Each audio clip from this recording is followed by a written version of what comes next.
नमस्कार दोस्तों, आप सभी लोगों का अपने इस चैनल में स्वागत करते हैं। दोस्तों, हम आप सभी लोगों के सामने जो है पाठ योजना लेकर आए हुए हैं और यह पाठ योजना जो है कक्षा 2 के हिंदी विषय से आपका लिया गया है और प्रकरण है हम लोगों का चाँद। और इसी तरह के लेसन प्लान जो है हमारे चैनल पर अपलोड किए जाते हैं। तो आपको किसी भी तरह का प्लान चाहिए तो कमेंट करें, वह प्लान जल्द से जल्द आपको मिल जाएगा। और यदि आप चैनल पे नए हैं तो चैनल को सब्सक्राइब कर लीजिएगा और वीडियो अच्छा लगे तो लाइक शेयर जरूर कर दीजिएगा। तो आइए हम लोग पाठ योजना की ओर चलते हैं। कैसे आपको पाठ योजना बनाया जाएगा, ये कदम आसान तरीके से हम आपको समझाएंगे। देखिए, पाठ योजना बनाने के लिए सबसे पहले आपको करना क्या होगा, पाठ योजना संख्या यहाँ लिखना होगा। जो भी संख्या होगा वो संख्या यहाँ पर आप लिख लेंगे। फिर उसके बाद यदि छात्र अध्यापक होंगे तो छात्र अध्यापक का नाम लिखकर अपना नाम यहाँ लिखेंगे, और यदि छात्र अध्यापिका होंगे तो छात्र अध्यापिका का नाम लिखकर अपना नाम यहाँ पे लिख लेंगे। फिर उसके बाद विद्यालय का नाम, जिस विद्यालय में आप पाठ योजना को पढ़ाएंगे उस विद्यालय का नाम यहाँ लिखिएगा। फिर इस तरह से कॉलम बनेगा। इसमें आपका दिनांक होगा, दिनांक जिस डेट को आप पाठ योजना बनाएंगे वह डेट डालेंगे। कक्षा आपका क्या है, 2 है। विषय आपकी हिंदी है, उप विषय आपका गद्य है।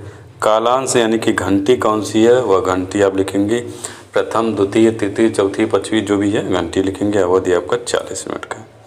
प्रकरण है हम लोगों का जो है चाँद, और हम लोगों का जो है कक्षा 2 के हिंदी विषय के क्रम से जितने भी आपके हैं चैप्टर, आपके सब चैप्टर आपको शुरू से मिल जाएंगे। तो सामान्य उद्देश्य उसके बाद आपका है। सामान्य उद्देश्य जो है हिंदी विषय के सभी जो है एक जैसा होता है। तो यदि आप पहले सामान्य उद्देश्य लिखे होंगे तो वही सामान्य उद्देश्य इसमें भी रहेगा, कोई बदलने की आवश्यकता नहीं है। पहला आपका देखिए, छात्रों में हिंदी विषय के प्रति रुचि उत्पन्न करना। दूसरा है कि छात्रों में शुद्ध व स्पष्ट हिंदी पढ़ने व लिखने की क्षमता का विकास करना। और तीसरा है हम लोग का छात्रों के शब्द भंडार में वृद्धि करना। और चौथा है छात्रों को हिंदी भाषा के महत्व से परिचित कराना। फिर पांचवा है कि छात्रों की मानसिक क्षमता का विकास करना। फिर उसके बाद उद्देश्य कथन। उद्देश्य कथन में आपका पहला होगा कि बच्चे जो है चाँद के बारे में जान सकेंगे। दूसरा है कि बच्चे चाँद के आकार व उपयोगिता को समझ सकेंगे।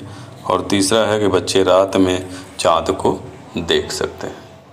फिर उसके बाद सहायक सामग्री। सहायक सामग्री में आपका होगा चाक, डस्टर, श्यामपट्ट और चाँद का जो है आपका चित्र बना लेना है। फिर उसके बाद शिक्षण विधि। शिक्षण विधि में आपका होगा प्रश्नोत्तर विधि एवं व्याख्यान विधि। फिर उसके बाद पूर्व ज्ञान। पूर्व ज्ञान में जो आपका होता है, जो प्रस्तावना के प्रश्न होते हैं वही आपका प्रस्तावना का प्रश्न के जवाब जो हैं वहीं से आपका पूर्व ज्ञान लिखा जाता है। तो यहाँ पूर्व ज्ञान है कि बच्चे जो है दैनिक जीवन में प्राकृतिक घटनाओं के बारे में सामान्य जानकारी रखते हैं। फिर उसके बाद प्रस्तावना के प्रश्न। प्रस्तावना के प्रश्न में ऐसे आप कॉलम बनाएंगे। पहला क्रम संख्या, दूसरा छात्र अध्यापक छात्र अध्यापिका कथन, तीसरा छात्र कथन। पहला आपका प्रश्न यहाँ पे हो जाएगा कि सूरज जो है कब दिखाई देता है, तो आंसर हो जाएगा कि दिन में आपका सूर्य दिखाई देता है। फिर उसके बाद दूसरा प्रश्न होगा कि दिन के बाद जो है क्या होता है, दिन के बाद क्या होता है, रात होता है। फिर रात के समय आसमान में क्या क्या दिखाई देता है, तो चाँद और तारा दिखाई देता है। फिर उसके बाद आपका चौथा प्रश्न हो जाएगा कि चाँद नामक पाठ के बारे में आप क्या जानते हैं। बच्चे मौन हो जाएंगे। समस्यात्मक प्रश्न हो जाएगा। उसके बाद उद्देश्य कथन में आप आएंगे, और उद्देश्य कथन में उसके बाद आप कहेंगे कि बच्चों आज हम लोग जो चाँद नामक पाठ का विस्तृत अध्ययन करेंगे। फिर उसके बाद प्रस्तुतिकरण। प्रस्तुतिकरण में ऐसे आपका कॉलम बनेगा इस तरह से। और उसके बाद आपका जब प्रस्तुतिकरण करते हैं तो जो आपका चैप्टर यदि लंबा है, बड़ा है, तो उसको कई अनुमितियों में बांट कर किया जाता है। तो यहाँ पे हम लोग 2 अनुमिति में करेंगे। यहाँ पर देखिए प्रथम अनुमिति आपका है, और प्रथम अनुमिति में आपका गर्मियों की रात से लेकर धरती पर लेकर आया तक आपका रहेगा। इसमें आपका आदर्श वाचन किया जाएगा। आदर्श वाचन में आपका क्या है, छात्र अध्यापक छात्र अध्यापिका जो है पाठ का उचित हाव भाव और लय के साथ जो है शुद्ध उच्चारण का ध्यान रखकर आदर्श वाचन करेंगे, और छात्र जो है उसको ध्यानपूर्वक सुनेंगे। फिर उसके बाद अनुकरण वाचन। अनुकरण वाचन में आपका कतिपय छात्रों द्वारा पाठ का अनुकरण वाचन किया जाएगा और अन्य छात्र भी उसका अनुकरण करेंगे। फिर उसके बाद काठिन्य निवारण।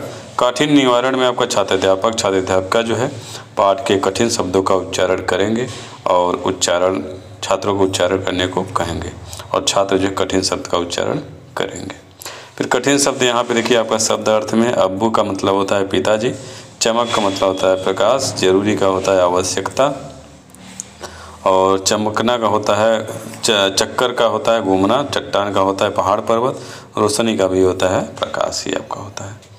फिर इसके बाद विचार विश्लेषणात्मक प्रश्न करेंगे।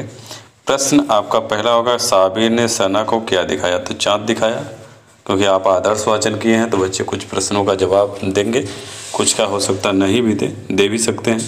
फिर दूसरा प्रश्न होगा, चाँद पर जीवन क्यों संभव नहीं है?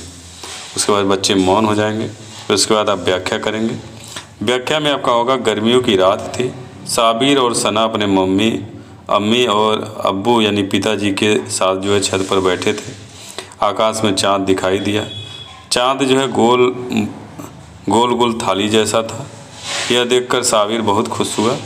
साबिर ने सना से कहा कि दीदी, चाँद कैसे चमक रहा है, वहाँ पर कौन रहता होगा? सना बोली कि अभी तक चाँद पर जीवन जीने के लिए हवा, पानी, भोजन आदि नहीं मिल पाए हैं, इसलिए जो है वहाँ कोई नहीं रहता। हो सकता है कुछ दिनों के बाद ऐसा संभव हो। साबिर ने अम्मी से कहा, चाँद के बारे में कुछ और बताइए। फिर उसके बाद अम्मी बोली कि चाँद हमारी धरती के चारों ओर चक्कर लगाता है। धरती से कुछ लोग रॉकेट में बैठकर चाँद पर गए। वहाँ पहुंचकर वे खुशी से कूदे तो बहुत ऊंचे उछल गए। चाँद पर बड़ी बड़ी चट्टानें और गड्ढे हैं। वे लोग वहाँ मिट्टी और चट्टानों के नमूने धरती पर लेकर आए। फिर इसके बाद द्वितीय अनुवृत्ति में आपका जो है साबिर से लेकर कहानियाँ सुनाएंगे तक आपका होगा। इसमें भी आदर्श वाचन और अनुकरण वाचन जैसे पहले किया गया है उसी तरह से किया जाएगा। फिर इसके बाद विचार विश्लेषणात्मक प्रश्न। इसमें पहला प्रश्न होगा कि चाँद को चमक किससे मिलती है? तो सूरज से मिलती है। दूसरा प्रश्न होगा, चाँद के बारे में कोई कहानी सुनाइए। बच्चे मौन हो जाएंगे। उसके बाद व्याख्या करेंगे। साबिर ने पूछा कि चाँद पर इतनी चमक कहाँ से आती है? अब्बू ने बताया कि चाँद को सूरज से प्रकाश मिलता है। हमारी धरती को भी सूरज से प्रकाश मिलता है। साबिर ने पूछा कि सूरज को यह प्रकाश कौन देता है? अब्बू ने बताया कि सूरज एक तारा है। तारों का अपना प्रकाश होता है। आसमान में ये जो तारे टिमटिमा रहे हैं वे सब हमारे सूरज की तरह हैं। उनमें कुछ तो सूरज से भी बड़े हैं। ये हमसे बहुत दूर हैं, इसलिए छोटे छोटे दिखाई देते हैं। अम्मी ने कहा कि अगले महीने ईद है, तब तुम्हें चाँद की कहानियाँ सुनाएंगे। फिर उसके बाद मौन वाचन। छात्राध्यापक जो है छात्राध्यापक या छात्राध्यापिका द्वारा कक्षा के समस्त छात्रों को मौन वाचन करने का निर्देश दिया जाएगा। और उसके बाद बोधात्मक प्रश्न।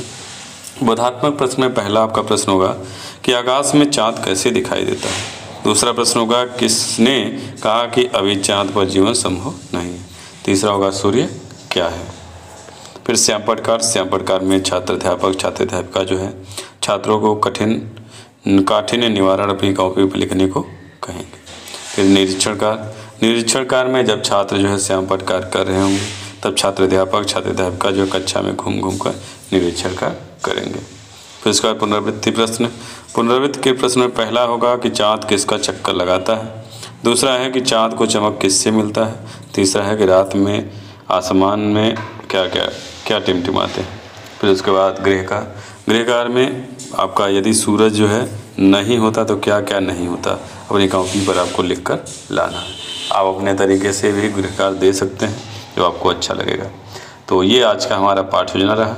उम्मीद है आपको हमारा ये पाठ योजना अच्छा लगा होगा। यदि अच्छा लगे तो लाइक शेयर जरूर कर दीजिएगा, क्योंकि हम आप सभी लोगों के सामने इसी तरह के पाठ योजना जो है प्रतिदिन लेके आते रहते हैं। और किसी भी तरह का पाठ योजना चाहिए तो आप हमें कमेंट कीजिएगा, वह पाठ योजना जो है जल्द से जल्द मिल जाएगी। धन्यवाद दोस्तों।